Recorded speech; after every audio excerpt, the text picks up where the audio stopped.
नमस्कार दोस्तों, मैं रसेश रेही आप सभी का स्वागत करता हूं पंचतंत्र की कहानी के इस प्लेटफॉर्म पर। दोस्तों, आज की कहानी है समझदार केकड़ा। तो चलिए आज की कहानी शुरू करते हैं। गोपालपुर गांव की सीमा पर एक बहुत बड़ा तालाब था।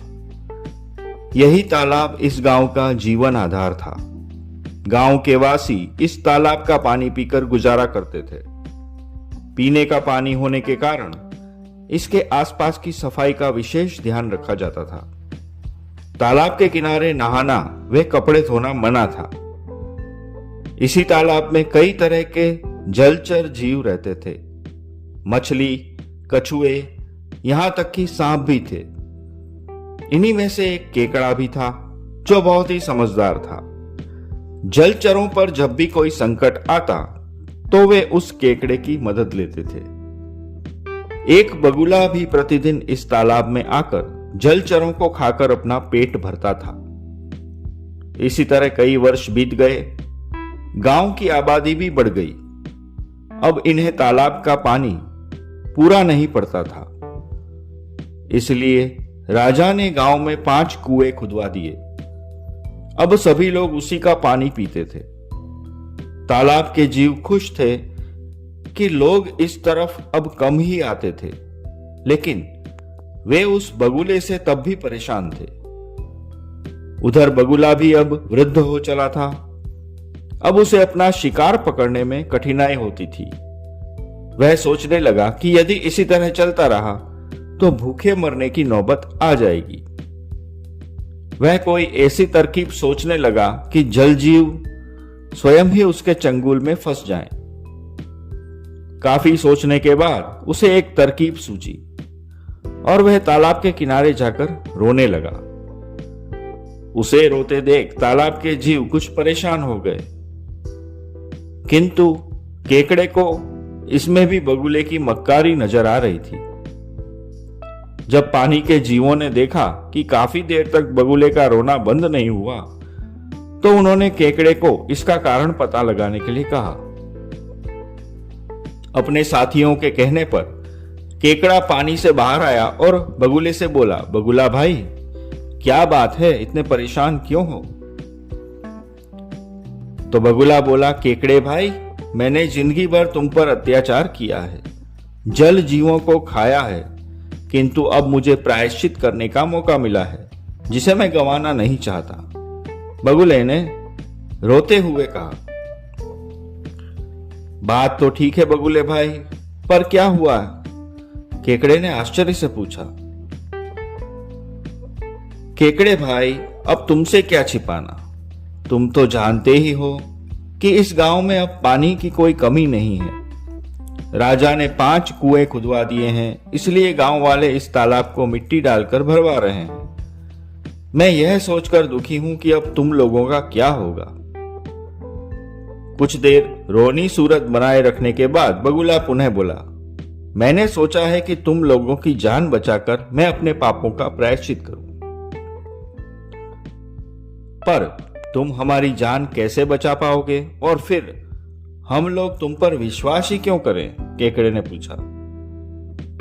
मैं जानता हूं कि तुम लोगों को मेरी बात पर विश्वास नहीं होगा, पर यकीन मानो मैं सच कह रहा हूं, बगुले ने विश्वास दिलाते हुए कहा। ठीक है, तुम्हारी बात पर विश्वास कर लेते हैं, किंतु यह बताओ कि हमारी जान कैसे बचाओगे? तो बगुले ने फिर कहा, केकड़े भाई, इस गांव से कुछ ही दूरी पर एक दूसरा गांव है। वहां इससे भी बड़ा तालाब है और मैं एक एक करके तुम लोगों को उस तालाब तक ले जाऊंगा। यही मेरा प्रायश्चित होगा। केकड़ा बड़ा समझदार था। उसे पूर्ण विश्वास था कि बगुला जरूर कोई चाल चल रहा है। उसने बगुले से कहा कि वह पहले अपने अन्य साथियों से सलाह लेगा, फिर इस बारे में फैसला लेगा। बगुला मन ही मन खुश हो रहा था। वह तो चाहता ही था कि एक एक जीव को दूसरे तालाब में ले जाने के बहाने यहां से ले जाए और कुछ दूर जाकर उन्हें मारकर खा ले। उसे इस बात का भी यकीन था कि अन्य जीव भी दूसरे तालाब पर जाने के लिए राजी हो जाएंगे। उधर केकड़े ने तालाब में जाकर सभी साथियों को बगुले की बात बताई। केकड़े की तरह ही सब जीवों को बगुले की बात पर सहज विश्वास नहीं हुआ। उन्होंने फैसला केकड़े पर छोड़ दिया। केकड़े ने तय किया कि वह बगुले के साथ जाकर देखेगा कि क्या होता है। केकड़ा पुनः तालाब से बाहर आया और बगुले से बोला, हम सभी जीवों ने तय किया है कि तुम्हारे साथ नए तालाब में जाएंगे। सबसे पहले मैं तुम्हारे साथ चलूंगा। यह सुनकर बगुले के चेहरे पर कुटिल मुस्कान उभर आई। उसे अपनी चाल सफल होती नजर आ रही थी। उसने केकड़े को अपनी पीठ पर बिठा लिया और चल पड़ा।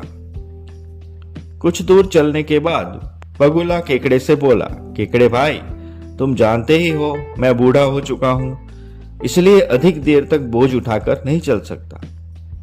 कुछ देर के लिए मेरी पीठ से उतर जाओ, कुछ देर आराम करके फिर आगे बढ़ो। केकड़ा पूरी तरह से सतर्क था। उसे पहले से ही अंदेशा था कि बगुला कोई चाल चल सकता है। केकड़े के पीठ से उतरते ही बगुला बोला, मूर्ख केकड़े, तू मेरे जाल में फंस चुका है। तुझे खाकर मैं अपना पेट भरूंगा। अपने भगवान को याद कर ले। केकड़े को तो पहले से ही पता था कि कुछ ऐसा ही हो सकता है, इसलिए वह घबराया नहीं और हिम्मत करता हुआ बोला, बगुले भाई, अगर भगवान को यही मंजूर है कि मैं तुम्हारे पेट भरने के काम आऊं, तो क्या किया जा सकता है। किंतु आपसे एक विनती है, आज्ञा दे तो कहूं। चलो तुम्हारी आखिरी इच्छा भी मान लेते हैं। बोलो क्या बात है, बगुले ने पूछा। बगुला भाई, मैं मरने से पहले आंखें बंद करके अपने भगवान को याद करना चाहता हूं और कुछ पल आप भी आंखें बंद करके मेरा साथ दें। केकड़े ने बचाव के लिए अपना पासा फेंका। बगुले ने सोचा कि अब केकड़ा बच तो सकता नहीं, इसलिए उसकी बात मान लेने में कोई हर्ज नहीं है। उसने भी आंखें बंद कर ली। केकड़ा तो इसी ताक में था। जैसे ही बगुले ने आंखें बंद की, केकड़ा कूदकर बगुले की गर्दन पर चढ़ गया और अपने दोनों डंक उसकी गर्दन में चुभा दिए। बगुला कुछ देर में तड़प तड़प कर ढेर हो गया। इस तरह छोटे से केकड़े ने अपनी समझदारी से न केवल अपनी जान बचाई, बल्कि तालाब के अन्य जीवों का भी जीवन सुरक्षित कर लिया। तो दोस्तों, इस कहानी का सार है, बगुले ने जलचरों की प्राण रक्षा का वचन दिया था, लेकिन वास्तव में वह उनकी ही जान का वाहक बना हुआ था। उसके मन में पाप था, जबकि वह पापों का प्रायश्चित करने की बात कह रहा था। अतः किसी की मदद लेने से पूर्व अवश्य जांच लेना चाहिए कि उसके पीछे उसका कोई स्वार्थ तो नहीं छिपा। तो दोस्तों, आज की कहानी यहीं समाप्त होती है। नमस्कार।